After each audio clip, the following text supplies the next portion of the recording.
समझ नहीं आ रहा अपने सैलरी इंक्रीमेंट का क्या करूं। बेटा इतना क्या सोच रहा है? अपने म्यूचुअल फंड्स के एसआईपी का टॉप अप करा ले. This is the right time. क्या?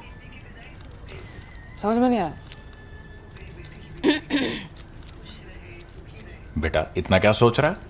अपने म्यूचुअल फंड्स का एसआईपी टॉपअप करा ले. This is the right time. अब समझा.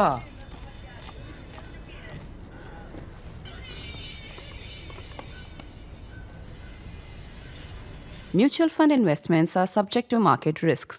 Read all scheme related documents carefully. Hello and welcome to a fresh new episode of Geopolitics with Swasti, where Swasti Rao, our consulting editor for strategic and international affairs, takes your questions, dear subscribers, on geopolitical developments around the world. Now, Swasti, starting today's episode with the most obvious one, China's military prowess, which it showed in its military parade this week. So, Swasti, Satyapragyan Das has a question on this, where he says that Japan has opposed vehemently the recent 80th anniversary celebrations in China, and even Japanese politicians and its parliament now has a lot of far-right leaders. Now, based on that, how do you see the future of Japan's relations with countries it colonized like Korea, China and others? Yeah. So, very interesting question. Yes, indeed. This particular National Day parade that China recently held with all the fanfare, in fact, the latest Worldview is also on that, and I urge you to go watch it because it sort of Brigadier Anshuman Narang really gets into the details of how to make sense of those weapons that were displayed. But very quickly, it is actually done against Japan. Why? Because it is celebrating the Chinese defeat of Japan. So the China defeated Japanese in about 1945. But what you have to understand is that why was it so why was this so crucial? Okay, so this is crucial because there are a couple of things. First is that Japan is an island country, and because Japan is an island country, it has island disputes with all its neighbors. So it has island dispute with China. It's called Senkaku Islands. It's close to Taiwan. It has an island dispute with South Korea. It's called the Takeshima Islands, and it has an island dispute with Russia. It's called the Kuril Islands, and those island disputes are still unresolved. So that is one part of the disturbance. Now, having said that, especially with South Korea, I would say that because both South Korea and Japan are very close to the United States, so they have gone to some extent to try and manage it. So that is on the side, but it doesn't mean that the historical questions are no longer relevant. And that brings me to the second most important dimension that I wanted to explain, which is that Japan has had an empire of Japan past, an empire past, okay, and then they've had a very militaristic past, okay. So the imperial past and the militaristic part. Now, Japan became the first country to actually defeat Russia in the 1905 Russo-Japanese War, and Japan became the first Asian country to actually defeat a European white country, imperial power. So that was one. Similarly, between 1931 to 1945, Japan has invaded and attacked, which is the militaristic, era. You will see that though that part has more than 20 countries, okay, which includes China. In fact, if you remember, the rape of Nanking was brutal. Similarly with South Korea. I mean, Japanese imperial past has been brutal, to say the least. And not just there, but also the Philippines and different Pacific islands in Southeast Asian nations such as Malaya, Thailand. I mean, Japanese have really wreaked havoc, okay. And it was then the Chinese finally landed up, because with the help of others, defeating Japan. Now, what is now so sensitive now is that in Japan there is a place called the Yasukuni Shrine, and at the Yasukuni Shrine, I mean, without getting into details, there are there are graves of soldiers basically that laid down their lives in the imperial past. Yeah, that's part of his question. Yeah, and the point to remember is that it's got many, it's got like lakhs, but there are 1,000 some soldiers belonging to that era that are actually war criminals, and the charges on them have been proven, and the charges on them are extremely serious, with all kinds of heinous war crimes. Now, because of this, Russia, South Korea and China together have always condemned the Yasukuni Shrine. And what has started to happen lately is that the conservative factions of Japanese prime ministers. So right now we have a party called the LDP, the Liberal Democratic Party. But Liberal Democratic Party has many factions. And over the years, you will see that whenever Japan has to sort of, assert, its identity and its history, the prime minister would go and visit the Yasukuni shrine, and that becomes a controversy. So, in fact, lately it started with Prime Minister Koizumi, and ever since, whenever there has been like a sort of a conservative kind of a prime minister in Japan, they would go to Yasukuni shrine. They say this is how we honor our dead, and this is how we honor our martyred. But the same, so the problem is not on everybody, but there is a good group of 1,000 of them who have very heinous charges on them, and that is the reason why they are always opposed.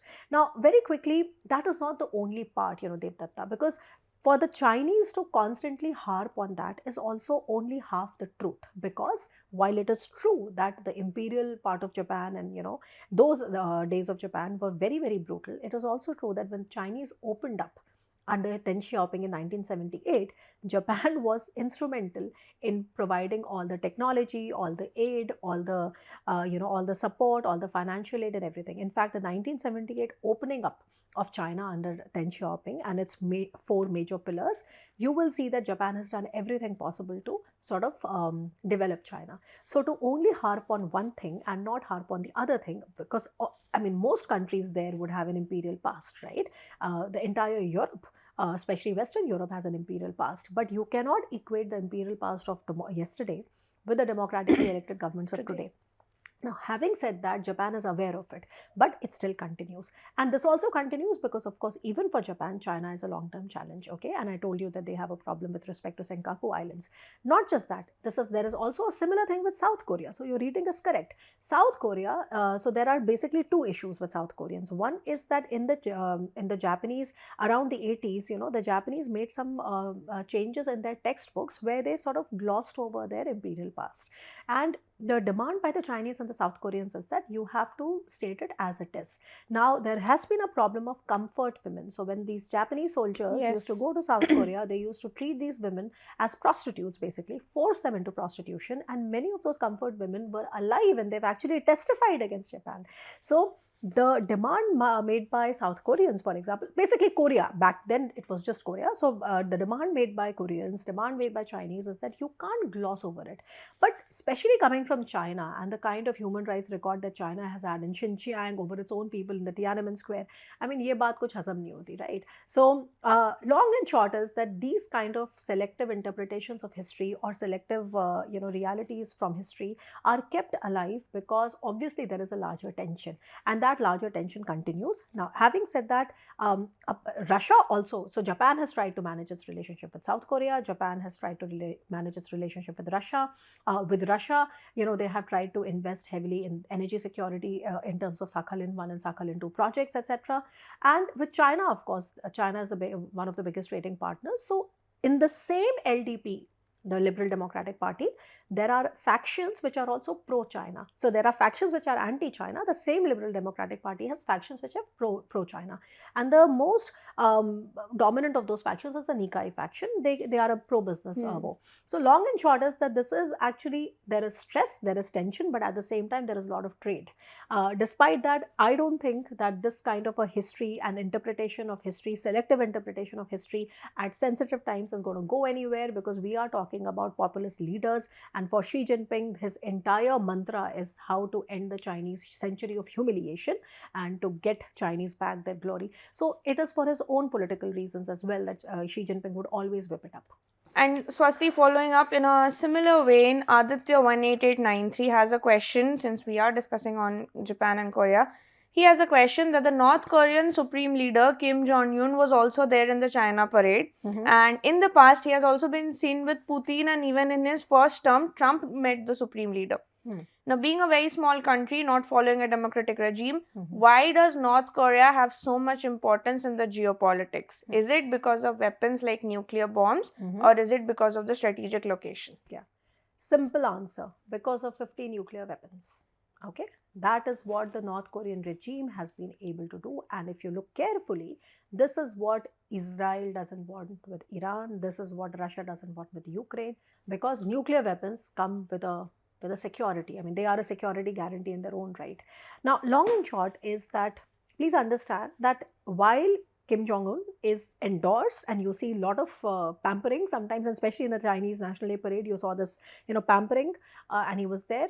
But don't assume that Russia, China, and North Korea are in some sort of a trilateral, framework. Right. There are more nuances. Now, first understand Russia and North Korea. Now, Russia and North Korea, it was only in June 2024 that Russia and North Korea have signed a strategic partnership, okay? And the quid pro quo there is that North Korea sends Russia many thousands, hundreds maybe, okay, because it's not a disclosed number, there are only approximations of missiles and 155 shells, okay? And also about 30,000, 50,000 troops, okay, that are in Ukraine fighting on the behalf of Russia. And what North Korea gets in return is food, grains, maybe also some unclassified stuff like some technology, but we don't know that. So that is the quid pro quo there.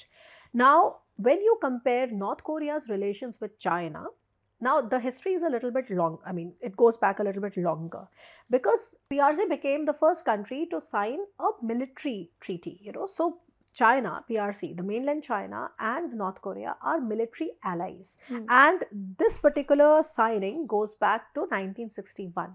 Now, having said that, in no way have we seen any disclosed weapons transfer from China to North Korea. But it makes sense because, of course, there is a division of the Korean Peninsula. There is a South Korea, which is closer to, US. US has placed its THAAD system in, South Korea. US has many of its stockpiles in South Korea. So the Korean Peninsula is also a classic Cold War theater of sorts, where you see that the Chinese are basically endorsing the North Korean side. And North Korea is also huddled closer to China. So they sort of share a border, whereas South Korea is out in the ocean. So South Korea is closer to Japan and all that. But I just told you that nothing is simple, because Japan and South Korea also have certain issues, okay? So don't be under the impression that both are democratic nations and both are major non-NATO allies, in that region. So as a result, both are very close. Although America always tries to sort of keep a trilateral framework on, but nonetheless. So as far as North Korea is concerned, where you see that there is a situation where, although PRC became the first to recognize them as an ally, but there has been not so much defense equipment trade between the two, or transfer between the two. On the contrary, Russia is a new entrant, and Russia and North Korea, I said that they signed a strategic partnership, and you see much more happening in that respect. Now, from China's perspective, they don't look at this with a lot of comfort, because China would like to retain its traditional influence in the Korean Peninsula, in the stability of the Korean Peninsula. Okay, so this sudden deepening between Russia and North Korea is also in many ways a bit of a problem for China. It's not that they completely endorse it and they like it and they love it and they support it, okay? This also shows that even though Russia and China are coming together in such a way, and China is supporting Russia with the dual-use technology and all that, but still, Russia cannot fight the war in Ukraine without all the support it is getting from North Korea.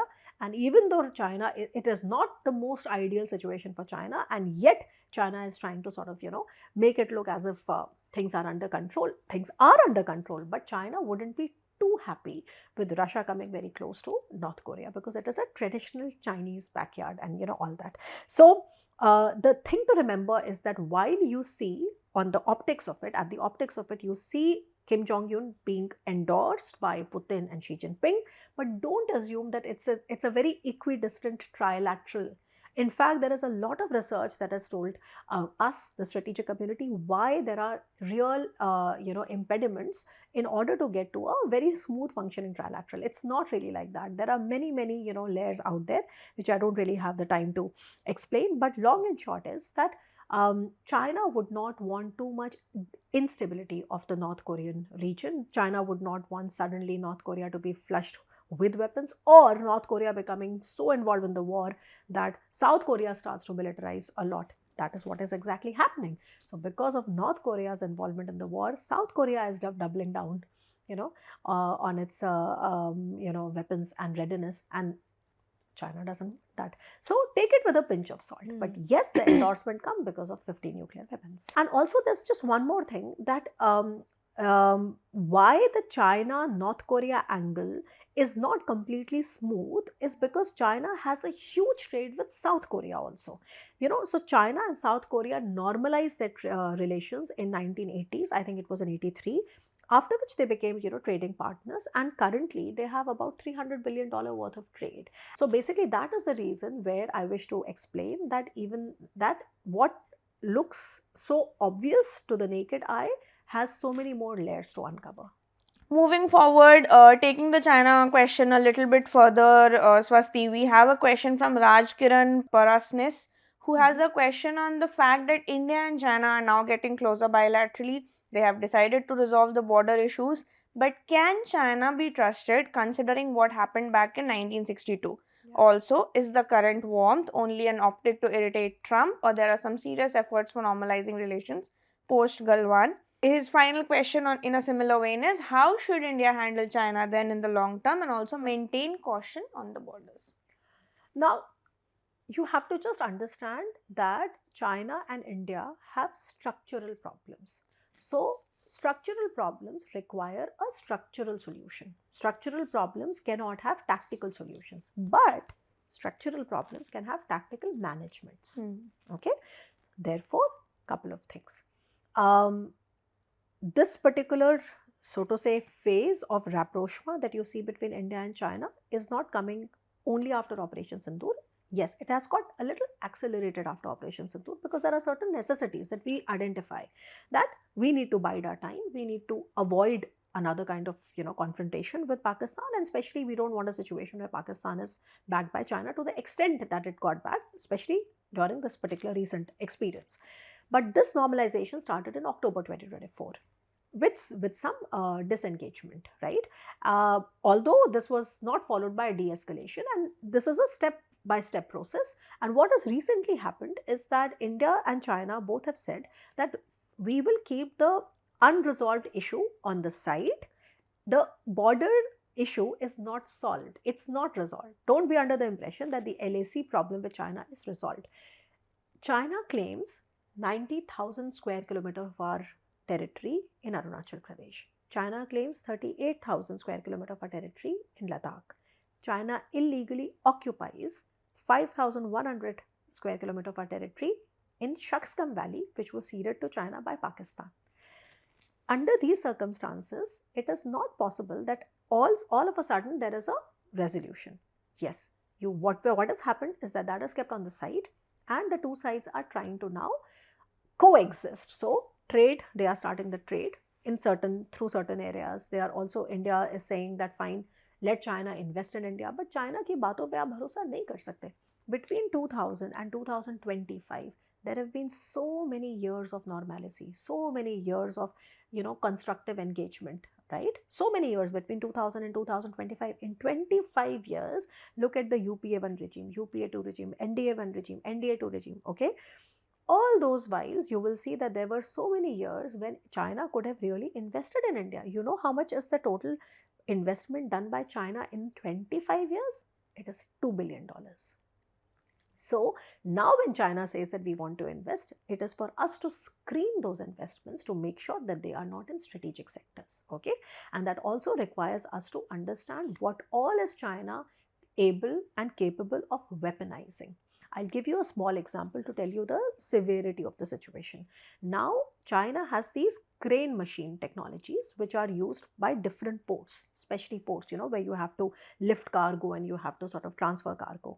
All those cranes that are mostly coming from China are all AI enabled, and they take they don't just do the work. They are not just doing the heavy lifting. They are also taking a full spectrum view of where the shipments are coming from, how many shipments are coming, where are they going, and all this data is then goes back to China. So what I'm saying is that while management of this complex situation is welcome, it is in India's interest, but to suddenly argue that everything is hunky-dory and because Donald Trump didn't treat us well, so that now we have to normalize our ties with China, this is a rubbish argument, and don't fall into such things. No country's foreign policy is that reactive.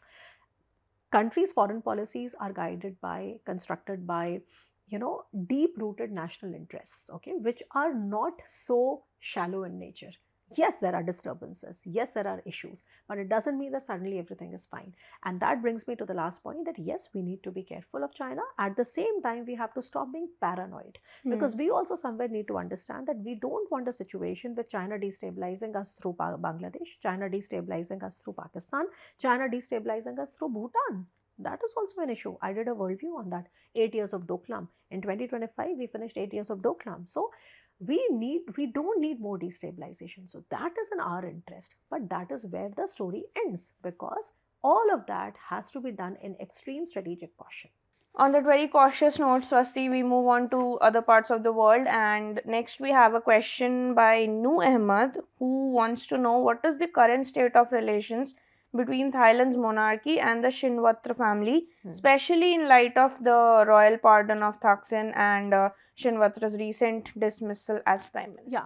So I'm sure you're referring to this very infamous phone call, which was leaked by the Cambodian uncle. Okay. So, I mean, of course, I'm sure you know the background there. So what is happening? Now, the Thai royal family is not an open supporter to the Shinawatras. Okay. And what is happening right now with Paitontang Shinawatra finally getting removed by the constitutional bench, her father fleeing the country.